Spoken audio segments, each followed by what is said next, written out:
So hey guys, welcome back to another video of SPF tutoring in the part of trigonometry. Today we're going to learn more about unit circle and sine, cos, tan, etc.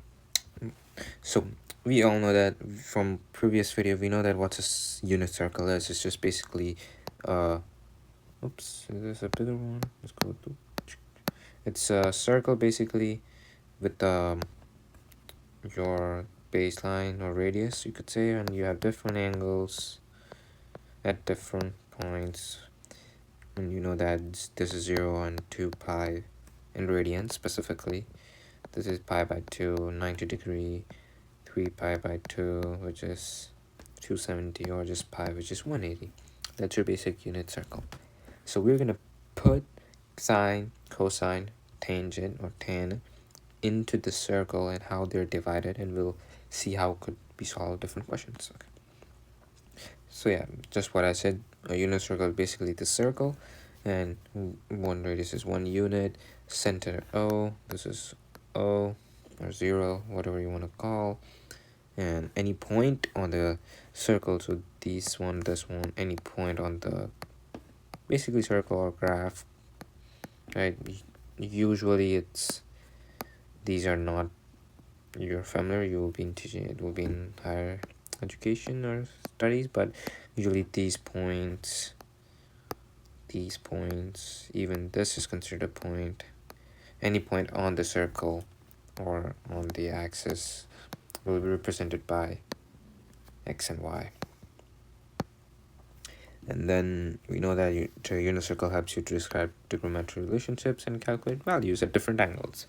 So if you see the circle, you have different using way. Okay, we have cos equal positive, sine equal positive, tan equal positive, and your negative cos equals negative. Like, why is it like this? So what it is, you probably heard in your school when your teacher's teaching us, you need to remember this. This is called cast,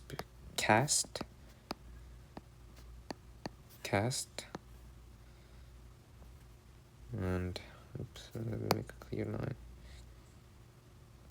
It's not really good line, but anyways, let's just get that. Okay, makes sense. Now, so this is cast. So cast is basically CAST.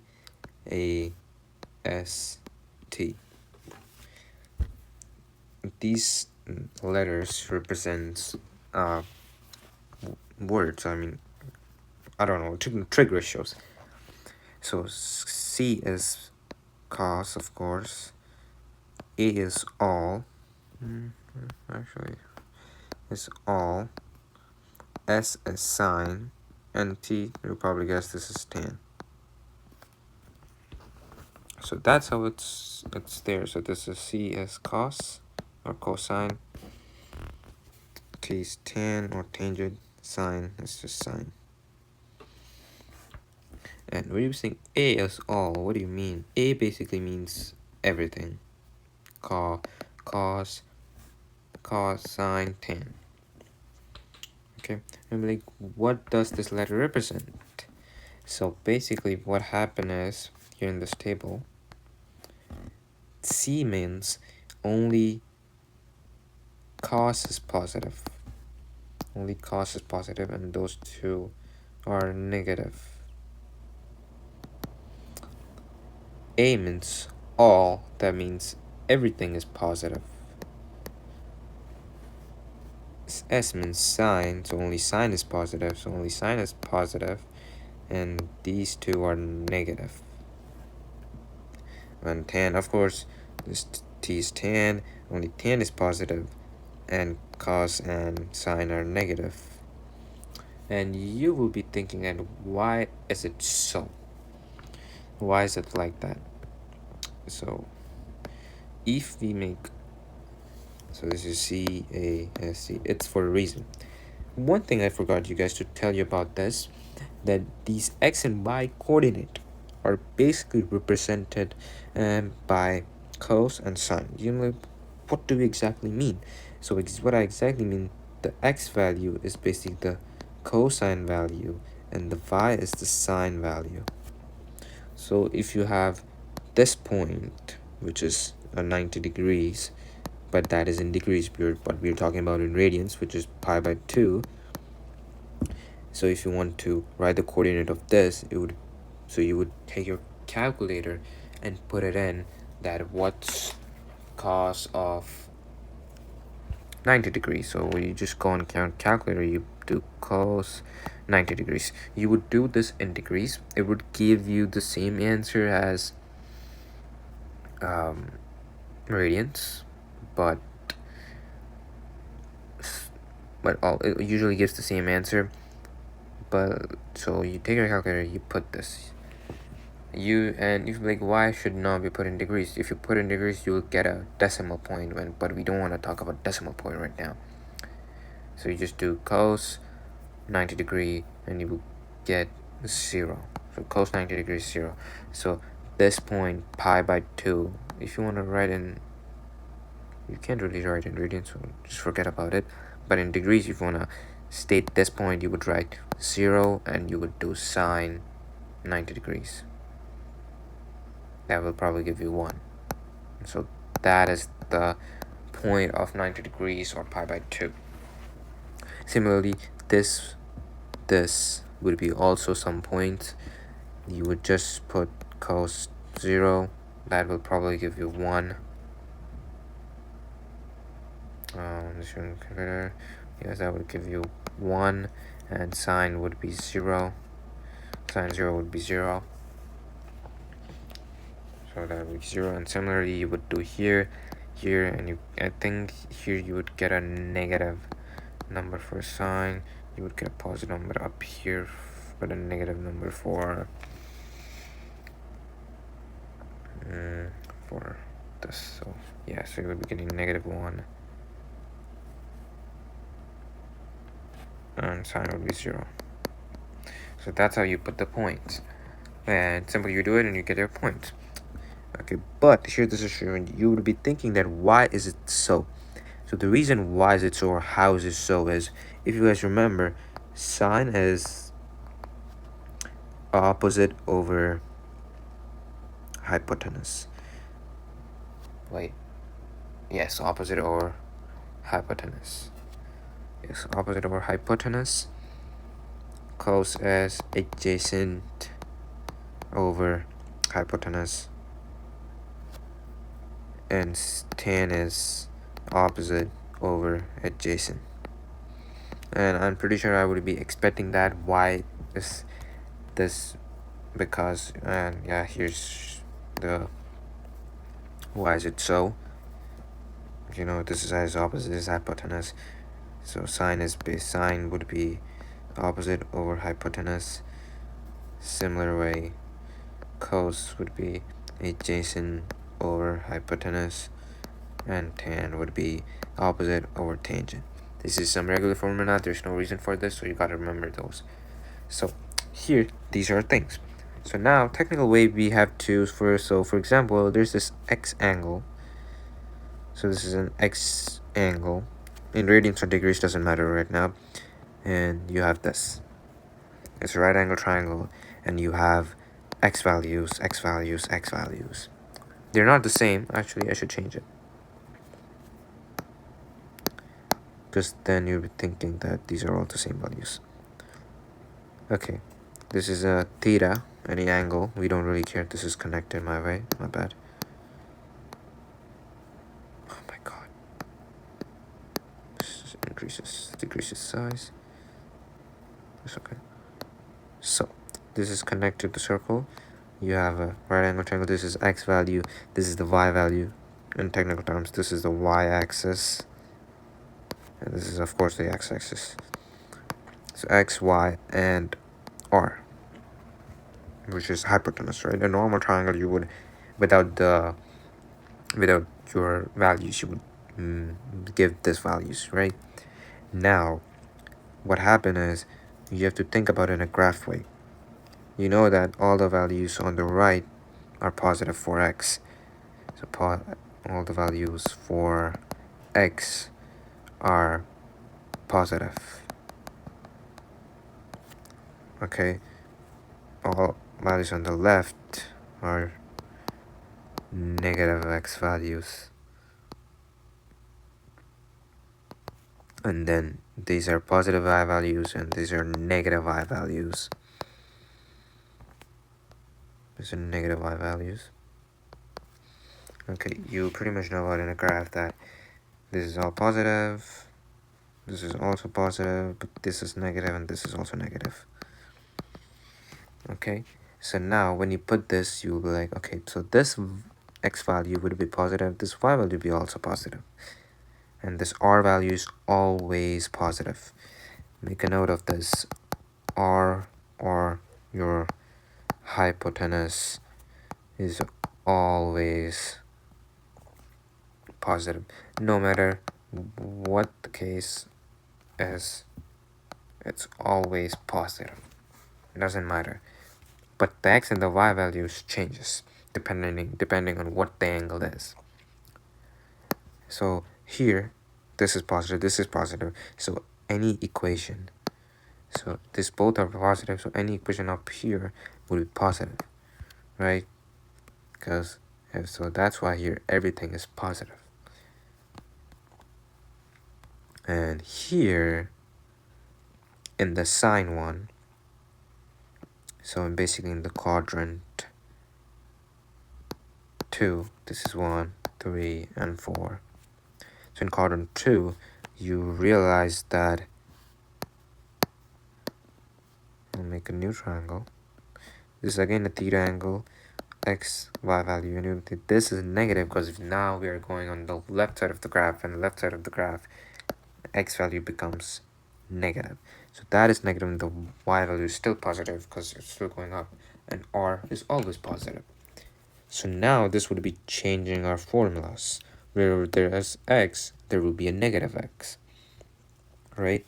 So if I write these formulas in normal ones, that is basically y over r cos is x over r, and tangent is y over r, right? But now, if there's a theta angle up here in the quadrant 2, this is a negative angle, this is a negative x.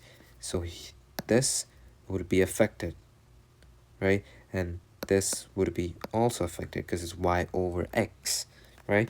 Opposite over hypotenuse, right? Opposite over adjacent, opposite over adjacent. Right, that will be also affected with this. If there's an x in the denominator, that will be shifted on the top, as we all know, and it will become a negative value. That's how these two are negative, but sine is positive because sine does not have an x. And similar way,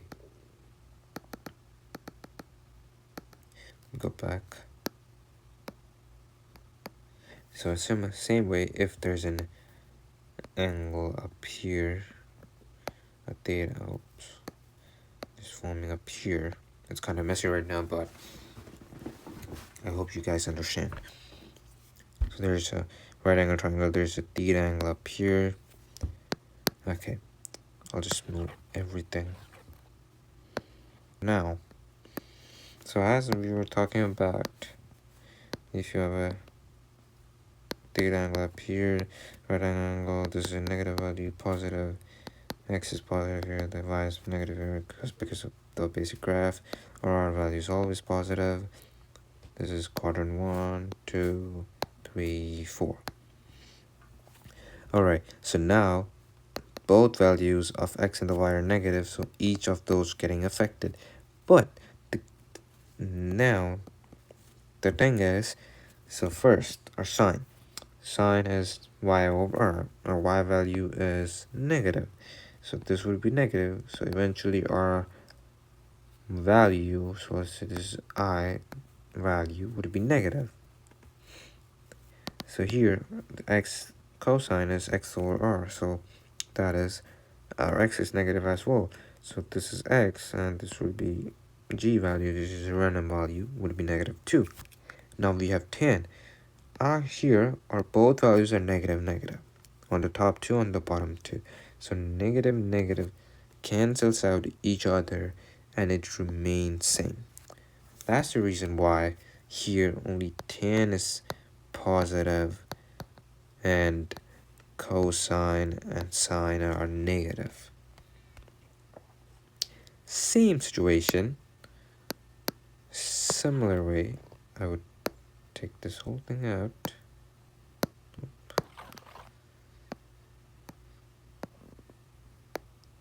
So now for our last quadrant, our fourth one, here's an angle. The theta, our x is positive this time. Our y value is negative, and r value is always positive. We're in the fourth quadrant, 1, 2, 3, and 4. Now only y value is negative, so only the y value would be affected. Let's come here. So here we see that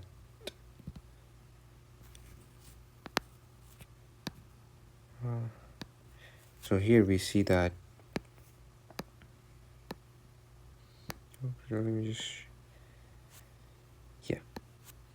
so here we see that y value is affected, so this would be y value, and so therefore any value would be a negative value.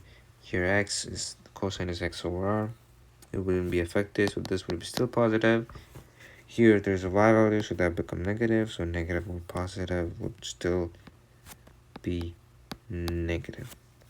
That's the reason why up here only cosine is positive and sine and tan are negative.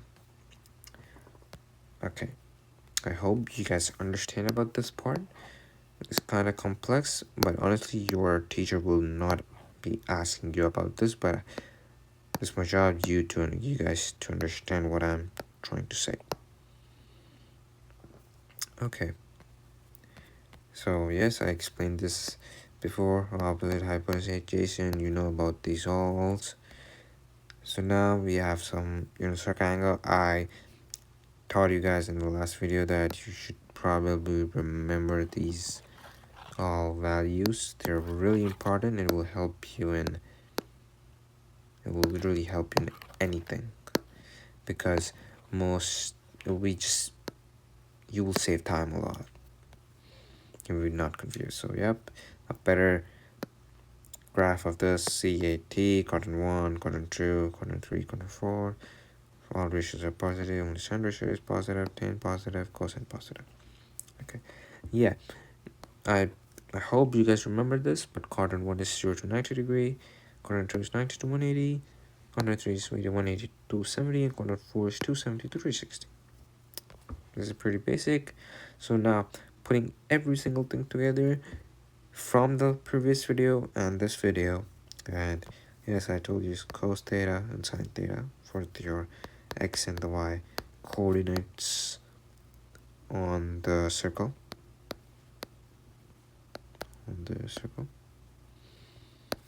Yep, y's coordinate is the x coordinate, and that, which is basic. If your teacher asks you to find the tan value using these two values.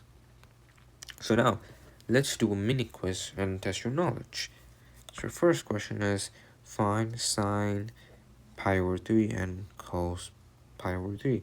Just find the angles, and if you're pretty fast enough, then I guess you would be really quick.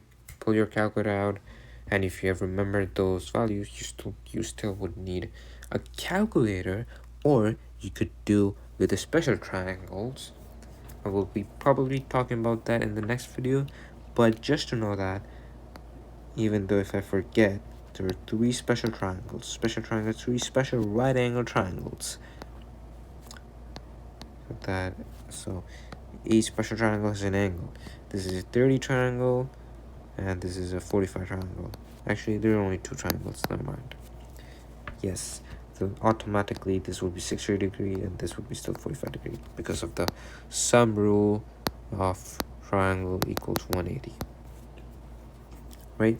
So now, if you have these values, the sides of it would be have a specific number. So this would be root 3. This would be 1 and this would be 2. But in the 45 triangle, this both would be 1 and this would be root 2. Yes, you would say that those two angles same, that's why these two sides are same. Property. So that's a special triangle, real quick. You could even use it to solve this question to find the answer if the teacher asks you to do without calculator. Okay, so take a time and do this. Give me two answers, one with the calculator and one without the calculator, using these special triangles. Pause the video and do it right now.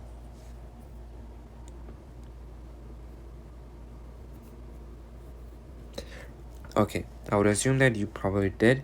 So first, the calculator way. So for sine pi divided by 3, right, would give you 0.866. And same way, your cos pi divided by 3 would give you 0.5, right? But with the special triangle, this would be different. Why? So for special triangle, we know that pi over 3 is 60 degrees. Okay, we know that we're using this triangle, right? Now, so you're finding sine of 60 degrees. So we're finding sine of 60 degrees. So this is for now. So sine of 60 degrees. So our formula is opposite over hypo. So our opposite to it is root 3. And our hypo is 2. So this is your answer for pi 60, or sine pi over 3. Same way for cosine, you're talking about 60 degree. So cos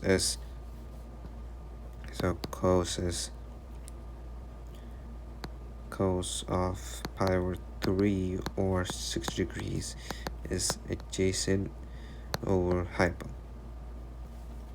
where adjacent is 1 and that is 2. So 1, 2, and 1 over 2 is 0.5. It matches our answer, right?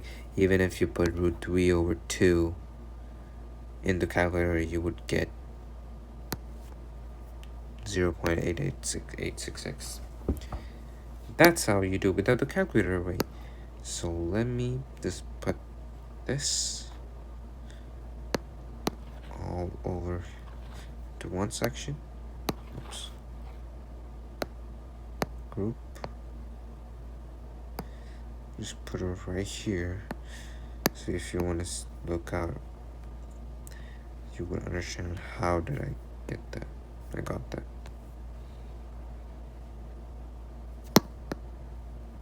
Oops. Yes. So now, what are the coordinates of angle 2 to 5 on the unit circle? So you can pull out 2 to unit circle and see what's 2 to 5 and find the coordinates. And for that, let me give you a hint. So the hint is 2 to 5 is in the third quadrant. Like, how does this help? It does really help, because you figure out. So pause the video, find the answer. Okay, so by now I would assume that you probably find the answer.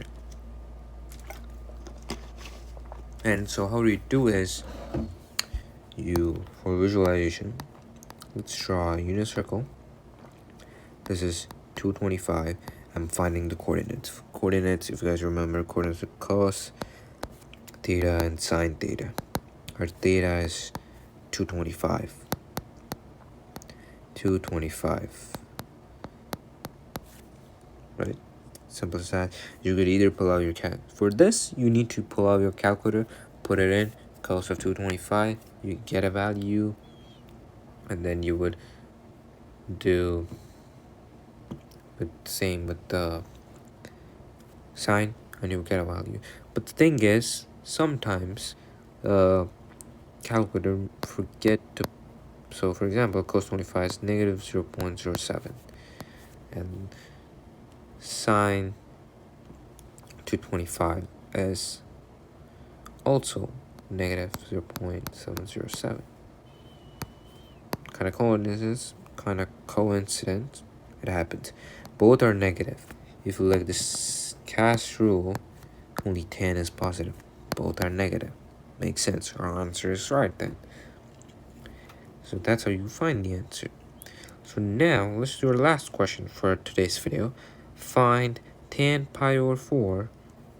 Is it positive or negative? And for this, giving you a hint would be pi over 4 is 225. I'm like, it's easy, it's positive, right? I mean, yes, it is positive because tan is basically cos theta, tan theta equals cos theta over sine theta. Or both values appear negative. Negative cancels, that gives us a positive. Simple as that. It doesn't matter what the value is, but it would give you a positive. And even if you would say, okay, let's just do negative 0.07 divided by negative 0.07. Cancels, that's 1. If you really put in your calculator, it would give you a 1. So easy as that. It's not really a big thing. You would just need to practice a little bit and you will get used to it. So that's it for today's video. I hope you liked it, and please stay tuned for the upcoming videos for this unit, and see you in the next video. Please like, share, and subscribe. Bye bye.